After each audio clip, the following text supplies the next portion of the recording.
నిజామాబాద్ జిల్లా ఆర్మూర్ మున్సిపాలిటీ పట్టణ కేంద్రంలోని చదువుల తల్లి సరస్వతి అమ్మవారి వసంత పంచమి పండుగ సందర్భంగా దర్శించుకున్న ER foundation chairman Eravatri Rajasekhar ER foundation తరపు నుంచి తన వంతు మందిరానికి అభివృద్ధి చేస్తానని చెప్పారు. ప్రజా అధికారంలోకి వస్తే తప్పకుండా మందిరానికి అభివృద్ధి చేస్తానని భక్తుల సమక్షంలో చెప్పారు.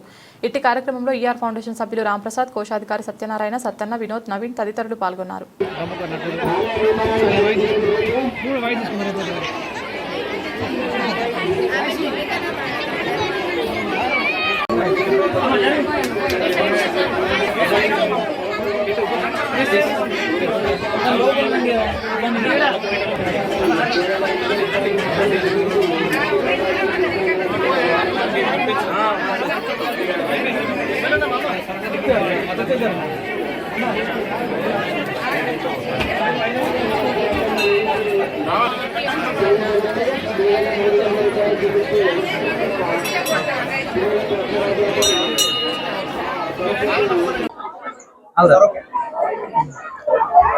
నమస్తే.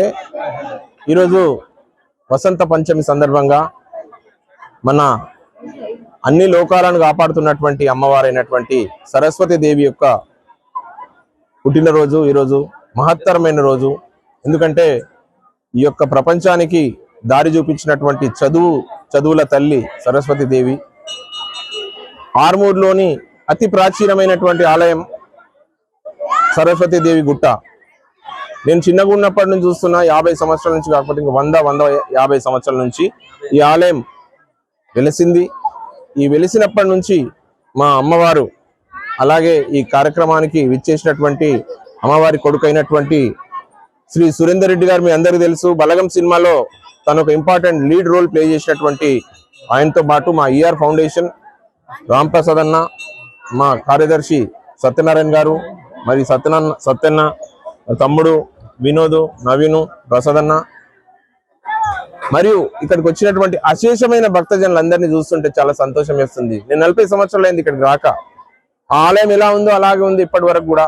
ఎంతో ప్రశస్తమైనది, ఎంతో విశిష్టమైనది, ఎంతో మహత్తు కలిగినటువంటి ఈ యొక్క ఆలయం ఒకే ఒక మా సురేందర్ రెడ్డి గారి అమ్మగారు అయినటువంటి గత 50 సంవత్సరాల నుంచి ఎటువంటి పరిసరాలు అన్యాక్రాంతం కాకుండా చక్కగా మెయింటైన్ చేస్తూ, ఒక స్త్రీ అయినగా, ఒక మాతృమూర్తిగా ఎంతో ధైర్యంతో కాపాడుతున్నటువంటి అమ్మగారికి మేము కృతజ్ఞత తెలియజేస్తూ, ఈ యొక్క ఆలయం కూడా విశిష్టమైన ఆలయం. దక్షిణ భారతదేశంలో బాసర తర్వాత మంచి మహత్తు కలిగినటువంటి ఒకే ఒక్క ఆలయం మన ఆర్మూర్లో సరస్వతి అమ్మవారి ఆలయం. ఇంకోటి నార్త్ లో ఉన్నటువంటి జమ్మూ కాశ్మీర్లో ఒక ఆలయం ఉంది. సో సరస్వతి అమ్మవారికి పూజ చేయాలన్నా, ఆమెను రోజు మనం కొలవాలన్నా కానీ ఎంతో భక్తి ప్రవత్తులతో చేయాల్సి ఉంటుంది. ఎందుకంటే లక్ష్మి అందరిది కానీ సరస్వతి మాత్రం కొందరిదే. ఆ సరస్వతి దేవి యొక్క కటాక్షం వల్లనే ఈ ప్రపంచం అంతా ఇంత డెవలప్ అయింది, ఇంత మంచిగా ఉంటున్నది.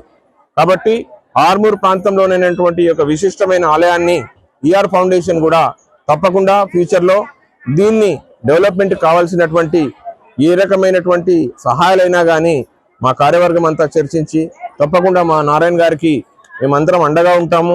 హైందవ సాంప్రదాయాన్ని, అలాగే మన యొక్క ఉపనిషత్తుల సారాంశం కానీ, వేదాల యొక్క సారాంశం అంతా కూడా నిగూఢమైనటువంటి రహస్యం సరస్వతి అమ్మవారి దగ్గర ఉంటది. సో అటువంటి అమ్మవారిని మనం కొలుస్తూ, నిజంగా డబ్బు ఎవరు అడగరు కానీ ఏం చదువుతున్నామని అడుగుతారు, ఏం చేస్తున్నామని అడుగుతారు. కాబట్టి ప్రతి ఒక్కరు కూడా ఈ ఆలయాన్ని సందర్శించి ఇంత గొప్పగా అన్నదానం చేస్తూ ప్రతి ఒక్కరికి కూడా ఎంతో ఇష్టపడే ఆలయాన్ని రావడానికి కానీ, అలాగే ఇంకా మళ్ళీ వెహికల్స్ కూడా పైకి రావడానికి ఇందాకనే చెప్పిండు. కాబట్టి ప్రజాప్రతినిధుల వద్దకు కానీ, అధికారుల వద్దకు కానీ ఫ్యూచర్ లో మనం ఒక రాజ్యాధికారంలోకి వస్తే మాత్రం కంపల్సరీగా ఈ ఆలయాన్ని డెఫినెట్ గా డెవలప్ చేస్తూ ప్రపంచానికి మరొక మరి సుందరమైనటువంటి మహత్తు కలిగినటువంటి ఆలయాన్ని పరిచయం చేద్దామని అనుకుంటున్నాం. కాబట్టి ఇంత మంచి కార్యక్రమానికి వందలాది వేలాది మంది వచ్చినటువంటి భక్తులందరికీ కూడా అమ్మవారి ఆశీస్సులు ఉండాలని, ఫ్యూచర్ లో ఆర్మూర్ డెవలప్మెంట్ కు ఇది ఒక ప్రాతిపదిక కావాలని, అలాగే సార్ మంచి ఫిలిం స్టార్ అయినా కూడా పొద్దున్న నుంచి నిన్నటి నుంచి ఇక్కడే ఉండి అమ్మవారి యొక్క పర్యవేక్షణ చేస్తున్నటువంటి సురేందర్ రెడ్డి గారికి, ఆయనను కూడా ఒకసారి ఫోకస్ చేయండి. తను కూడా మంచి సినిమాల్లో రాష్ట్ర ప్రభుత్వానికి సంబంధించినటువంటి నంది అవార్డులు కూడా తీసుకున్నటువంటి మన తెలంగాణ నుంచి వచ్చినటువంటి ఒక మంచి నటుడు మనకు ఉండడం గర్వకారణం. అండ్ తను అందరికీ సుపరిచితమే. బలగం సినిమా ద్వారా. కాబట్టి ఆయనకు కూడా మేము కృతజ్ఞతలు తెలియజేసుకుంటున్నాం. వారికి కూడా మేము ప్రేమపూర్వక అభినందనలు తెలియజేసుకుంటూ ఫ్యూచర్ లో ఈ ఆలయాన్ని మంచి కాపాడతామని, తప్పకుండా కుల మతాలకు అతీతంగా ఈ ఏరియాని డెవలప్ చేస్తామని అనుకుంటున్నాం. Thank you so much.